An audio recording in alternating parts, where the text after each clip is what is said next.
Hello, it's Lou Collins. Today I've got a new card template for you. Well, this is actually more of a gift box than a card, but it could absolutely be adapted if you wish.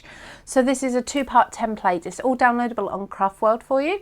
This comes from Die Cutting Essentials issue 98. So you'll want to print off this sheet here that has the brad cover on it, and you'll also want to print off this one, which is a box. Now, you may have noticed on Craft World in previous weeks, I've actually just used this and made a cute little box, but I'm going to be using it with this instead this week, just to give you a little bit of difference, something to extend your templates and make even more use out of them. So let's get started with the paper choice. Now I've decided to go with the Textures Geometrics paper pack. I didn't realise this was back in stock, so I'm really excited to be able to use it. There's not too many left now, but they're really, really beautiful papers, galaxy themed and such. So I think I'm going to go with this one here, and I've chosen a purple, just a plain cardstock to match. Now what I tend to do is with any gift bag, I kind of make the base from a solid core cardstock or a double-sided cardstock, just so that when you look inside the bag there's some colour there. For this part, which is going to be the wrap over the bag, I'm going to use the pattern paper. This also means that on the other side it's white, and then if I want to I can write a message or place a message on there, or you could even stamp it on in advance before sticking it down. So I'm going to pop these to the side. These are actually really handy. I don't know if I've got any left in my pack. I don't think I have. Oh, there's one sheet left. So these have lots and lots of tiny little, well, I say tiny, they're quite small little sentiments in a typewriter font, almost like your sort of Dymo labels that you can cut out and put on your projects, which are really handy. And that's why I've only got one sheet left, because all the rest have been cut out and put on. So really handy paper pack to have. So let's start first of all with this part. So this is like your 3D bag. As always, I'm going to take my repositionable glue and pop my template on. So you've probably seen this lots of times. As you can see, I actually print my templates very often onto scrap card paper that I've got around my desk, you know, when you've accidentally printed something wrong, because I'm going to be cutting into it. As long as I've got one plain sheet that I can have my template printed onto, so one plain side, then it's absolutely fine. Doesn't matter what's on the back. Now I can use a trimmer or I can use some scissors to cut this out. I'm just going to use my large scissors. I think I can do this quite neatly with these.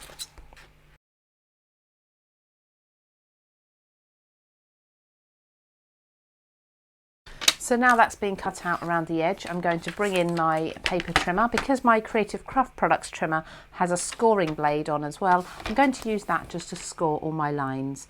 It's nice and quick and easy, and it means that I can get accurate score lines. If I was to use a scoreboard, although a scoreboard's absolutely brilliant, sometimes the lines don't quite match up for where you want them to be. At least with the trimmer you can pop your blade exactly where you need it.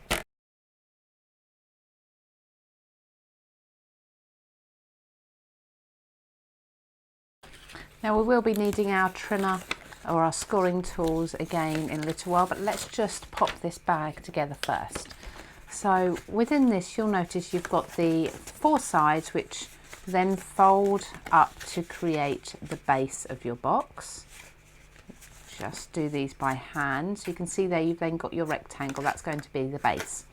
So the longer edge, which has a tab at the top, that can be the back, or that will be the back. Then we've got two side tabs on each of these, so lift those up as well. Now the only other score lines that you have that you need to bring in are the ones with the triangle on the side tabs.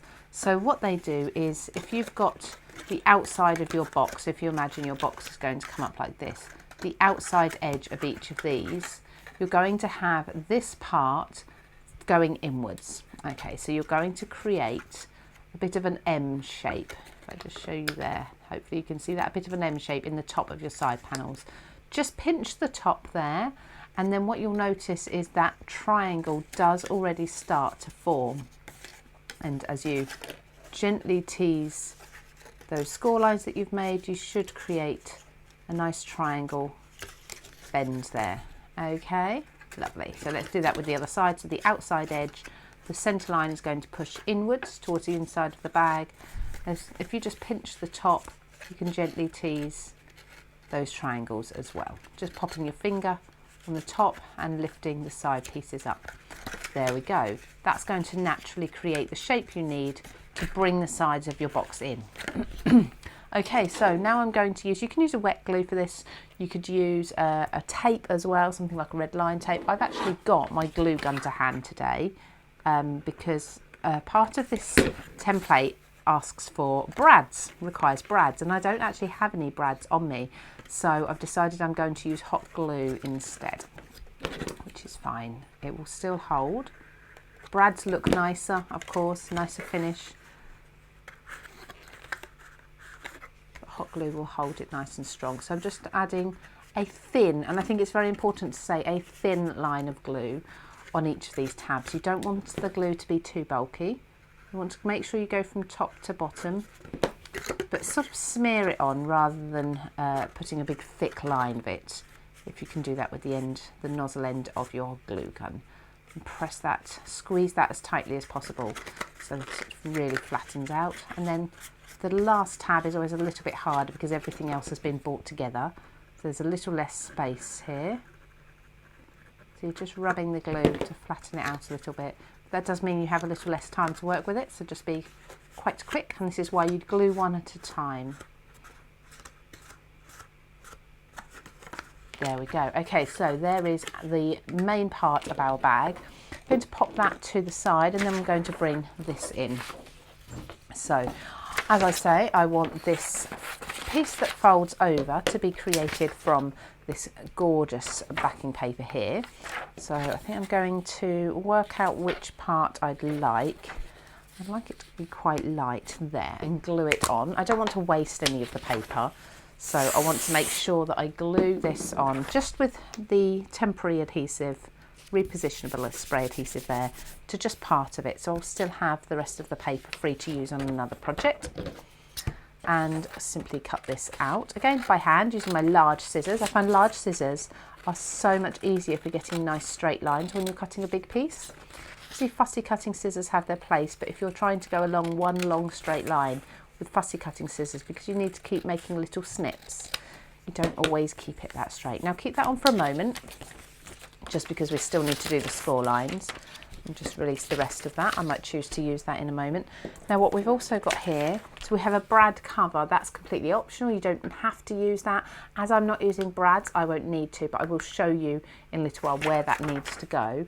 But I also have this handle, and the handle I'm going to do from the purple cardstock. So just making sure I've got some that fits. So I've got some left over from this, and the same again. A little bit of glue, and just pop this right to the edge on my cardstock. There we go. Try not to waste too much, and cut this out too. Then what I'm going to do is on these two pieces, just go along those score lines in the same way as I did before. So there's the cover or the wrap cut out and scored. So just take that off gently. You'll notice there's two score lines in there. So we're just going to mountain fold both of these, and you can see that's now a wrap for the box, like so. So what I'm going to do is I'm going to turn my box around. Now usually I'd say this goes at the back, but I'm actually going to put this flap here at the front. So that's going to be an additional support for the front lip there. So just a little bit of glue as before, and I'm just going to tuck that in. So that's now supporting that, because on the back we'll have the additional support of this back piece.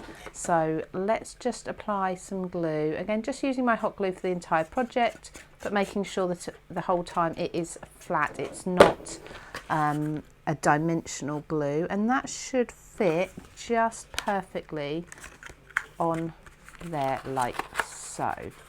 Perfect. Now I've just got that a little bit on the wonk, so I'm just going to trim off the excess, but that won't show. There we go. So this is the reason for definitely using a cardstock that coordinates with your pattern paper. So if you have any edges showing where they shouldn't be, for example, you're not going to notice. Look how well this colour coordinates. So beautiful. So we've got the coloured back. Now we need to think about the handle. So this is a little gift bag handle. Let's just peel off this. Now there's a score line that runs down the middle of this one, so you're going to fold this in half. Again, this is just strengthening that cardstock. And then you've also got at the end two little folds or score lines. I'm going to just bend this round, and you've got your two sections there. These attach to the top of your bag like so. So what I would suggest you do first of all is either with a wet glue, a tape or a hot glue gun, which I just need to grab this. I'm going to put another line of glue particularly along the edge of this and fold it in half and secure that. Like I say, that is just to strengthen the strap because it's going to be picked up from that area and you don't want it breaking. So squeeze that hot glue in there as it's drying and cooling, and as you're doing that you can almost roll it between your hands to start naturally giving it a bit of a curve. There we go. Now I would usually make sure that the open edge of this folded piece is at the back of the gift bag, and then this is where you would use your brads, and it does show you on the template 2 spots at either end, which is where your brads would go. You can use something like a pokey tool to put holes in the strap and through into the top of your bag. But as I said before, I'm actually using hot glue for this. So I'm going to just use a blob of glue on just one end of the handle, and I'm going to quickly place that on carefully, leaving about a centimetre gap from the edge, and hold that until it's really glued tight. I don't want to be doing anything else with this project until that has glued on really well. So with hot glue, sometimes you can think it's actually attached, but it still has a little bit more cooling to do. So always give it a minute or 2 if you can before you start moving it around. And once you're sure that that is fully cooled and that's not going anywhere, just pop your finger in and again bend that back. Create that score line again if you've lost that, and then we're going to do exactly the same with this side. So blob of glue on the end, put your finger on the first one just to make sure that you don't pop that off in the process. Place the second one down and hold it there. And you should have that nice curve in the strap that you've created by rolling that with your fingers, ensuring that the space between the straps there and the edge of the bag is nice and even. There we go. So if I don't fiddle that too much, that should dry nicely. So we've got that lovely asymmetric style bag front. Now we just need a fastening for this, and I've chosen to use magnets. Now I've got a cheap set of magnets that I just got from a very cheap store where most things are about £1, but you can buy craft magnets if you wish. And this is just a case of placing a magnet on the inside of the bag. So let's just pop it up there. There we go. Again with hot glue. Just placing that on there, allowing that to cool. Make sure that is fully cooled. And then pop your magnet on and ensure that you've got the magnetic side sticking to your magnet. And the best way to then line this up is put some glue on there. This is only a light hold magnet, it's not a particularly strong one. Fold your bag over and press it into that magnet when you're happy that that is perfectly straight. See, I've got my fingers on the edge to ensure that that is nice and straight and in place. And I'm just going to hold that again for a minute or 2 just to ensure that glue is fully dry. So when you release your fingers, what should happen is that the magnet should hold, the paper shouldn't lift up, but when you do decide to open the bag, the magnet should come away and the glue still remains on each side. So you want it to be really well dried. There we go. So just reinforce everything now. Now it's all done. You can reinforce all your crease lines. Make sure everything's nice and strong. All your folds are in the perfect place. So there we go. There's a really pretty little bag. Now I'm just going to use my papers again and pop one of these sentiments on there. As I said about trimming these out, so I'm just going to pop a little sentiment on there. So I like how my magnets stick to my scissors. Should we just say we've got celebrate? Just the word celebrate is enough, isn't it? I'm going to actually trim this out with a small white border so it really stands out on that nice deep coloured or rich coloured background. Trimming out with scissors, but definitely use your trimmer if you're not confident getting the straight lines with your scissors. I'm taking this little bit out. popping some glue. You could do this on foam tape if you wish. Just stick to using my glue. Celebrate there.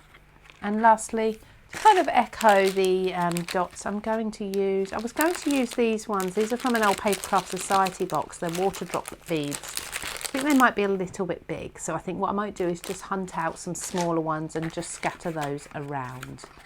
So there's the little finished bag. I actually found a couple of little star-shaped pearls that I've used just to finish this bag off. Really, really cute. You can use it as something like wedding favours, as an actual gift bag. Pop some chocolates in there maybe, whatever you wish. So have fun creating this. Like I say, you can download the templates on Craft World for free. And yeah, have some fun with this. But please do make sure you're uploading your makes into the Craft World Inspiration Gallery.